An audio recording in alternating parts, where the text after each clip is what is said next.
দেখো পড়তে বসে কি দুষ্টুমি করছে, বই সব ফেলে দিচ্ছে। মামা ওরকম করে না।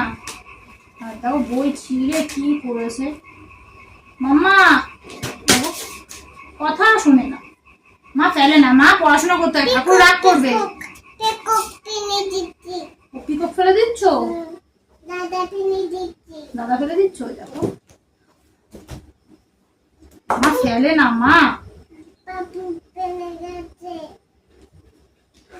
আর এই বইটা যেদিনকে এনে দিয়েছে তারপরের দিন সকালবেলায় ছিঁড়ে ফেলেছে। রাত্রেবেলা ওর বাবা ডিউটি থেকে আসার সময় এনে দিয়েছে, আর সকালবেলা ঘুম থেকে উঠেছে আর আমি বইটা দিয়েছি তখনই ছিঁড়ে ফেলেছে। দুটো বই এনেছিল, আর এটা এই বইটাও ছিঁড়ে ফেলেছে।